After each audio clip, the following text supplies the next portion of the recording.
One of the newest tools to identify yourself and others is called biometrics, an identity verification system that uses your physical characteristics. It is through biometrics that we can prove that we are who we say we are. Biometrics uses a part of the body, a face, an iris, or a fingerprint to confirm your ID. Iris scans and palm scans, eye tracking devices, blood vessel biometrics that analyze the pattern of the vessels beneath your skin. It's captured. That's good. This is a wireless device that the police could use at a random checkpoint. It takes your fingerprints and has software in it to do facial recognition within seconds. Right there in the field, without having to take the individual back to the station or back to the processing center, I'm able to determine if this is an honest individual that I should just let them go, or is somebody that I need to detain or I need to take other actions with.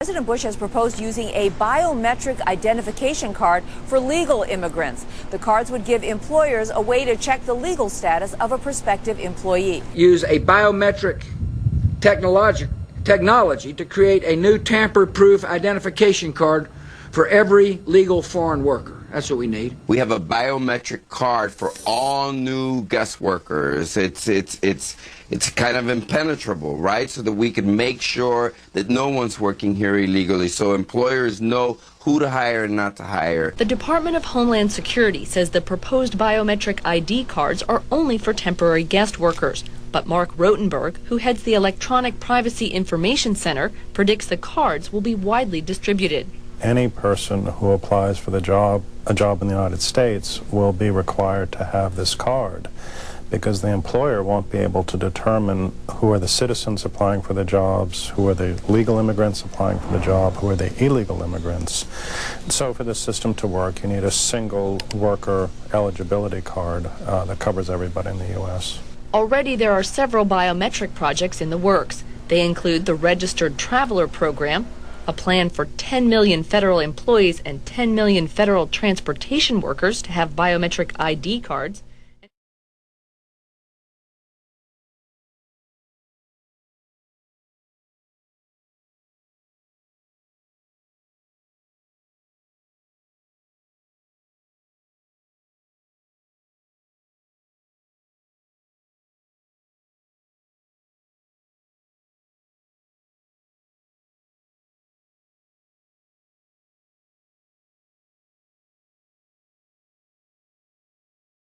And beginning in October, all new U.S. passports will have a chip with fingerprints and a digital photograph.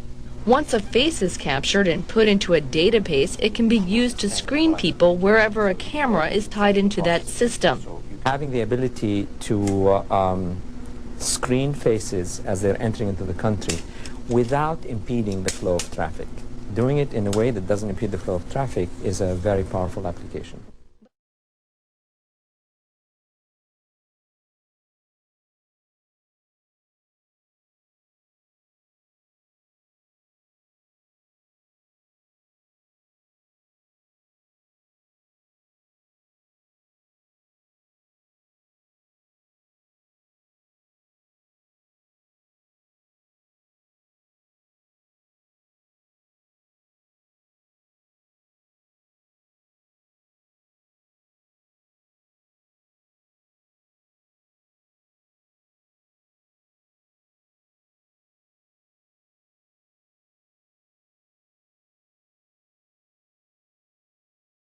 Supporters of the new law argue it would help curb illegal immigration, while privacy advocates say a driver's license would become a national identity card, cost state governments too much, and lead to increased identity theft.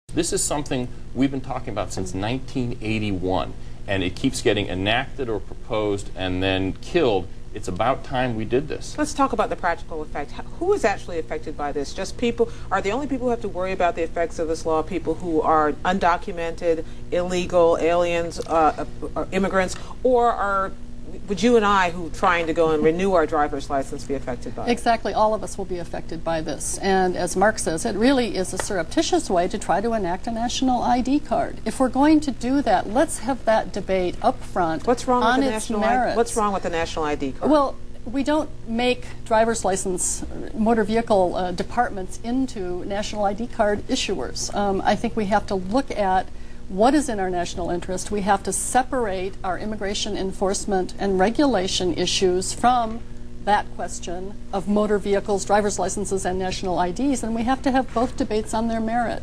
In order to secure the border, we need comprehensive immigration reform. And what this Real ID Act does, in addition to the driver's licenses, is pile on new restrictions on asylum, court stripping, guilt by association, and rescinding or bypassing all the laws that would govern in order for the U.S. to extend fencing along the southern border. So again, these are controversial, complicated issues.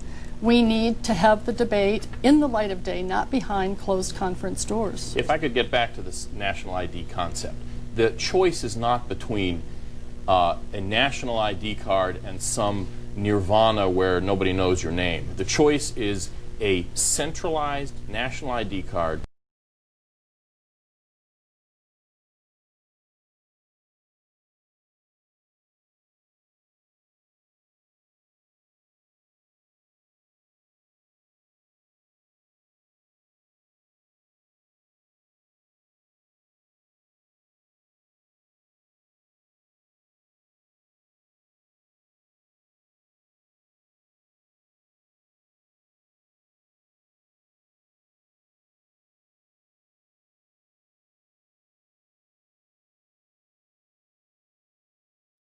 The House of Representatives approved a bill today that would require people to produce a photo ID before they can vote in federal elections.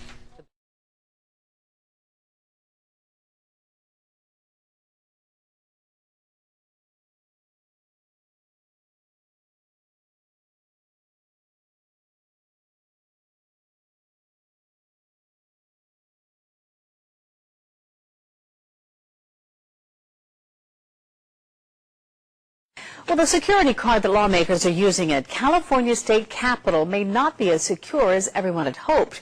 In fact, one California lawmaker proved it can be hacked. That same technology is being considered for a national ID card.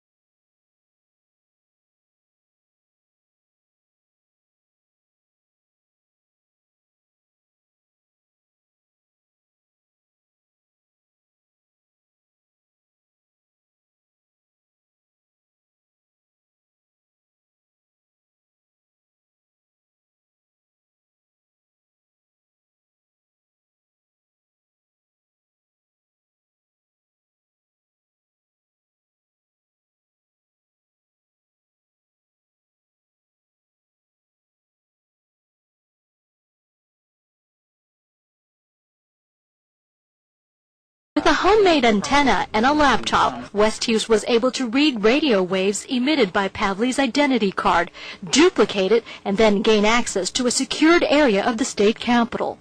All that was done within a moments of time without me even being aware of it. Simidian's experiment illustrated just how easy it is for a hacker to read those radio frequency identification cards, or RFIDs, from a few feet away. If you can read someone's information and then literally in a matter of seconds clone their card and pass yourself off as them, imagine the mischief that people can do. Because the federal government is considering using RFID for a national identification card, Simidian has several bills that would put a 3-year ban or restrictions on the technology's use until more protections are in place.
The microchip is tamper-proof, it's secure, no one can take your microchip and use it to their advantage to gain access to your facility.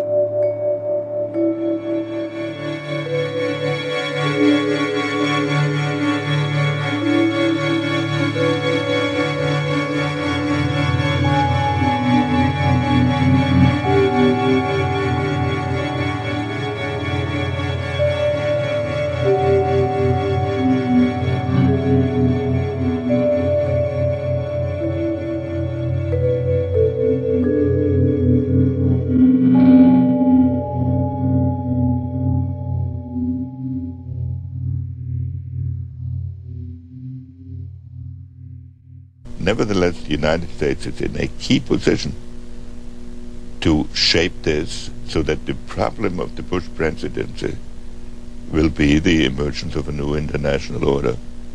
Within the next 4 years, we will see the emergence of a new international order. The beginning of a new international order, and it could well be that this president, who is so reviled by intellectuals, will emerge as one of the seminal presidents of his period. Let's assume of American modern history. One of the seminal presidents. He could. What does he have to do to achieve that status? Well, he has to do certain things, and he has to have some luck. Although I believe in the Branch Rickey statement.